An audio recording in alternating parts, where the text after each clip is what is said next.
निरूपा और रवीश शाम को घूमते घूमते एक खंडर में चले जाते हैं। दोनों मौसम का मजा लूट रहे थे। रवीश, कितनी ठंडी हवा चल रही है ना? हाँ निरूपा, और मौसम भी कितना अच्छा है। लेकिन यार मुझे डर लग रहा है। कैसा डर रवीश? निरूपा, एक तो हम दोनों छोटे बच्चे, और देखो अब अंधेरा भी होने जा रहा है। घर से कितनी दूर आ गए हैं हम दोनों। ओहो रवीश, तुम बड़े डरपोक हो। अच्छा चलो घर वापस चलते हैं। दोनों चलते ही हैं, तभी तेज बारिश शुरू हो जाती है। रवीश, खंडर में अंदर चलो, बारिश बहुत तेज है। दोनों भागकर खंडर में चले जाते हैं। यार पता नहीं बारिश कब खत्म होगी, और भी तेज ही होती जा रही है। हाँ यार, ये तो तेज ही होती जा रही है। निरूपा इतना बोल ही पाती है कि तभी एक बड़ा सा पेड़ टूटकर खंडर के गेट पर गिर जाता है और दरवाजा पूरी तरह से बंद हो जाता है। अब हम बाहर कैसे जाएंगे रवीश? यार कोई ना कोई रास्ता तो ढूंढना ही होगा हमें। चलो अंदर चलकर देखते हैं कि कोई रास्ता मिलता है क्या। दोनों अंधेरे में चलने लगते हैं। तभी निरूपा को एक प्रकाश दिखाई देता है, बहुत ही तेज प्रकाश। रवीश भी उसे देखकर हैरान रह जाता है। निरूपा, क्या हो सकता है वो? चलो चलकर देखते हैं। लेकिन जैसे ही दोनों आगे बढ़ते हैं तो प्रकाश खत्म हो जाता है और अचानक से गोली चलने की आवाज आती है। रवीश, वापस चलो। निरूपा, शायद किसी को हमारी मदद की जरूरत हो। चलो एक बार चलकर देख ही लेते हैं ना। तुम पागल हो गए हो क्या? सुना नहीं तुमने, वहाँ गोली चलने की आवाज आई थी। अरे यार निरूपा, क्या पता कोई हमारी तरह ही फंस गया हो और उसी ने किसी को बुलाने का ऐसा संकेत दिया हो। ठीक है, तुम नहीं मानते तो चलकर देख ही लेते हैं। दोनों डरते हुए से चलने लगते हैं। कुछ दूर पहुंचकर निरूपा रुक जाती है। रवीश, वो प्रकाश यहाँ से ही आ रहा था। हाँ यार, लेकिन वो था क्या? रवीश, उधर की तरफ देखो, कुछ मोटी सी रस्सी पड़ी है। उस तरफ जाकर देखता है। अरे निरूपा, ये तो मरे हुए सांप हैं। इनको किसने मारा होगा? सांप से भी किसी की क्या दुश्मनी? चलो इनको उठाकर दफन कर देते हैं। रवीश सांप को मिट्टी में डाल देता है और उसके ऊपर बरगद की सूखी लकड़ी रख देता है और चलने लगता है। लेकिन देखता है कि निरूपा कुछ बड़े ध्यान से देख रही है। क्या देख रही हो निरूपा? क्या है वहाँ?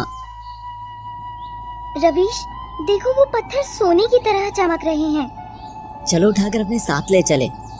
निरूपा और रवीश उसके बहुत पास चले जाते हैं। ये सुनहरे पत्थर इतने हल्के क्यों लग रहे हैं? ऐसा लग रहा है जैसे इनमें कुछ भरा हो।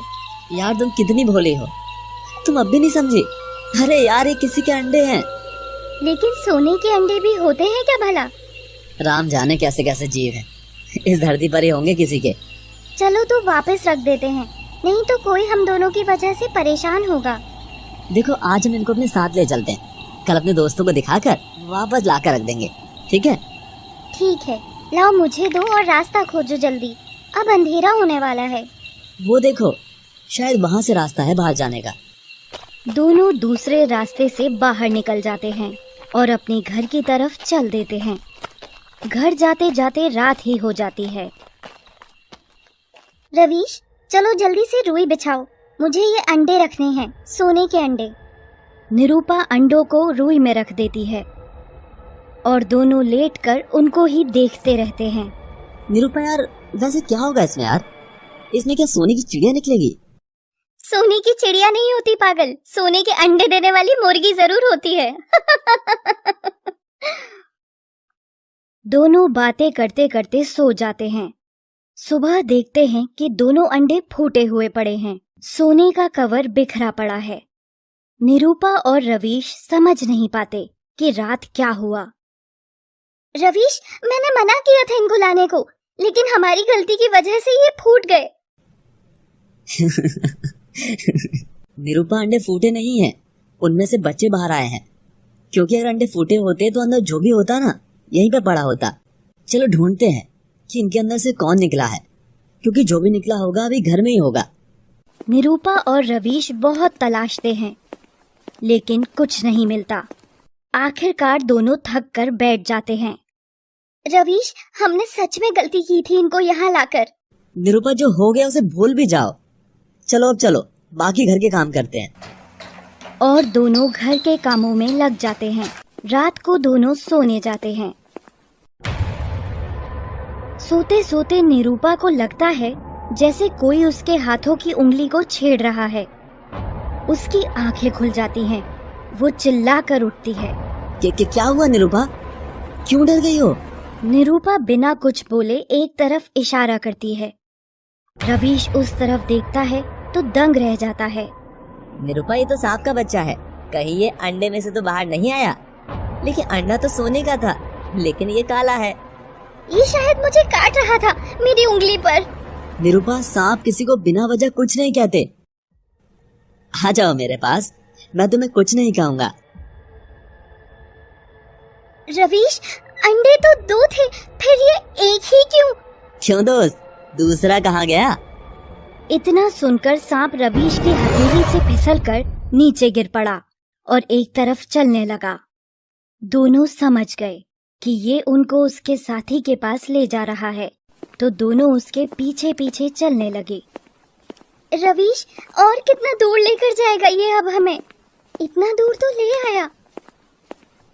निरूपा, अब गलती भी तो हमारी थी ना, तो हमको ही इन दोनों को उनके घर छोड़कर आना पड़ेगा और उसके लिए हमें ढूंढना ही पड़ेगा।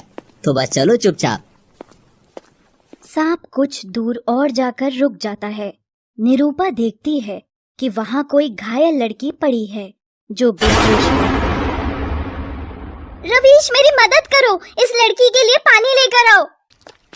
रवीश भाग कर जाता है और एक पत्ते में पानी भरकर लेकर आता है। वो पानी को लड़की के चेहरे पर डालता है। लड़की को होश आ जाता है। होश आते ही लड़की चिल्लाती है, नागेश! निरूपा और रवीश डर जाते हैं। कौन हो तुम? मैं नाग कन्या नरगिस। मेरा नागेश कहाँ है? मैं यहाँ हूँ नरगिस। और वो सांप एक लड़का बनने लगता है। नागेश, तुम ठीक तो हो? उस तांत्रिक ने तुम्हें कुछ किया तो नहीं ना? उसने मेरी सारी शक्ति मुझसे छीन ली। मैं बस कुछ ही पलों के लिए ये रूप ले सकता हूँ। नरगिस, उसने तुमको क्या किया? नागेश, मेरी छोड़ो, क्योंकि अब मैं कुछ ही पल जिंदा रह पाऊंगी। मैं अपनी सारी शक्ति तुमको देती हूँ और नागेश, मैं तुमसे मिलने फिर आऊंगी। नहीं नरगिस, मैं तुमको कुछ नहीं होने दूंगा। हम दोनों साथ रहेंगे। नागेश, मेरी बात सुनो। तुम भोलेनाथ की पूजा करना। 5 अमावस पूरी होते ही मेरी समस्त शक्ति तुम में प्रवेश कर जाएगी और मेरे शरीर को उठा कर रख देना। मैं जब अगले जन्म में तुमको मिलूंगी तो खुद के शरीर को देखकर ही सब कुछ याद कर पाऊंगी। मैं फिर अवतार लूंगी नागेश, नाग अवतार। नरगिस नाग अवतार लेने का वचन देकर नागेश को छोड़कर दूसरी दुनिया में चली जाती है और नागेश रोते रोते नरगिस को बाहों में लेकर बैठ जाता है। धीरे धीरे नरगिस का शरीर नाग शरीर में अवतरित होने लगता है और फिर से काली नागिन बनकर नागेश के हाथों में रह जाता है। निरूपा और रवीश होश संभालकर नागेश के पास जाते हैं। देखो, हम नहीं जानते कि तुम कौन हो, लेकिन दोस्त जो होता है ना, अच्छे के लिए ही होता है। दुखी मत हो। नागेश, नरगिस ने जो कहा था अब वो करो और चलो नरगिस के इस रूप को संभाल कर रख दो। बस एक नरगिस ही तो थी मेरे संसार में, उसने इसे भी मुझसे छीन लिया। अब मैं क्यों जियो, क्यों? अरे वही तो बोल कर गई है कि वो फिर आएगी। हाँ नागेश, वो आकर तुमको नहीं पाएगी तो क्या करेगी? तुमको जीना होगा नरगिस के लिए। मैं उस तांत्रिक को जिंदा नहीं छोड़ूंगा। कौन तांत्रिक? क्या किया उसने? मैं और नरगिस उस खंडर में रहते थे। एक दिन हम दोनों घूम रहे थे, तभी नरगिस ने देखा कि तांत्रिक घायल होकर दर्द से करहा रहा है। नरगिस उसको दर्द में पाकर उसकी मदद करने चली गई। नागेश, इसको किसी सांप ने काटा है। जहर काफी